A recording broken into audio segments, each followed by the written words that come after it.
Hi, this is Uma Sultana. आज हम class 9 पढ़ रहे हैं। सब्जेक्ट हमारा सोशल साइंस है। हम खंड आ का इतिहास वाला सेक्शन पढ़ रहे हैं। ठीक है, तो हमारा हिस्ट्री में फर्स्ट चैप्टर कौन सा है? फ्रांसीसी क्रांति। ठीक है, तो आज हम फ्रांसीसी क्रांति का सिर्फ इंट्रोडक्शन देखेंगे। तो हम स्टार्ट करते हैं। देखिए, 14 जुलाई 1789 की सुबह पेरिस नगर में आतंक का माहौल था। सम्राट ने सेना को शहर में घुसने का आदेश दे दिया था। अफवाह थी कि वह सेना को नागरिकों पर गोली चलाने का आदेश देने वाला है। लगभग 70,000 मर्द तथा औरतें टाउन हॉल के सामने एकत्रित हुए और उन्होंने एक जनसेना का गठन करने का निर्णय किया। हथियार की खोज में वे बहुत से सरकारी भवनों में जबरन प्रवेश कर गए। ठीक है, देखिए पेरिस वासी क्या हुआ, सुबह सुबह देखा गया, वहाँ पे सुबह सुबह क्या हुआ, आतंक का माहौल देखा गया।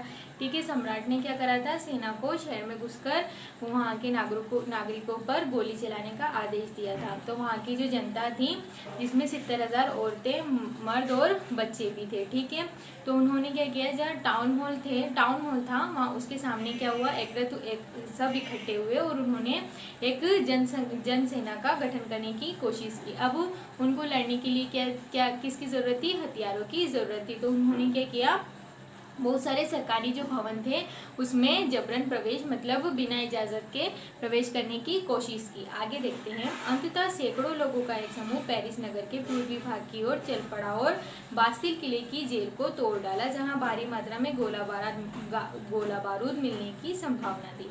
हथियार पर कब्जे की इस सशक्त लड़ाई में बास्तिल का कमांडर मारा गया और कैदी छुड़ा लिए गए। यद्यपि उनकी संख्या केवल 7 थी, सम्राट की निरंकुश शक्तियों का प्रतीक होने के कारण बास्तिल किले लोगों की घटना का केंद्र था।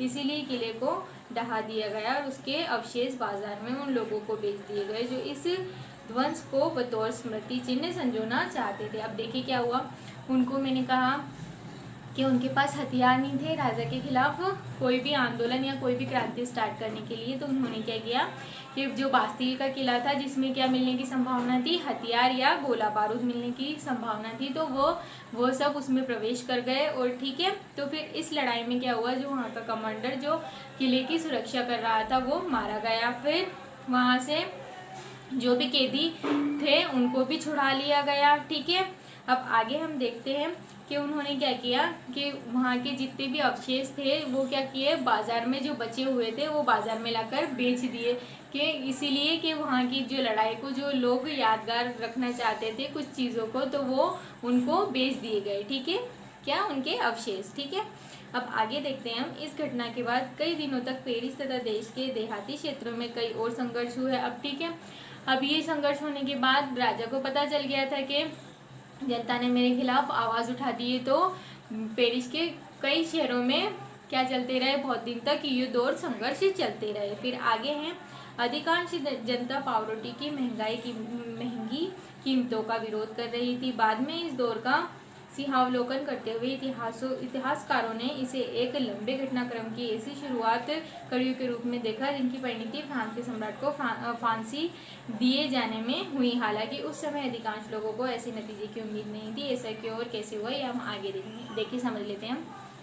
क्या हुआ, वहाँ पर युद्ध चलता रहा। ठीक है, तो लोगों को क्या करना, पावरोटी मीन्स वहाँ जो खाने का मेन सोर्स क्या है, वहाँ पे लोग क्या खाते हैं, वहाँ पर ब्रेड्स लोग खाते हैं। ठीक है, तो अब युद्ध चल रहा था तो लोगों को वहाँ पर अपने खाने के लिए जो उनकी ब्रेड्स थी वो भी नहीं मिल रही थी। ठीक है, अब वो चलता जा रहा था युद्ध। तो जो इतिहासकार हुए हमारे, उन्होंने क्या बताया, ये युद्ध की फ्रांसीसी क्रांति जो है ये क्या बताई, युद्ध की शुरुआत बताई पेरिस में। ठीक है, तो आगे हम विस्तार से, सिर्फ हमने इंट्रोडक्शन खत्म किया है, आगे हम देखेंगे कि कैसे क्या हुआ, कैसे ये सब स्टार्ट हुआ।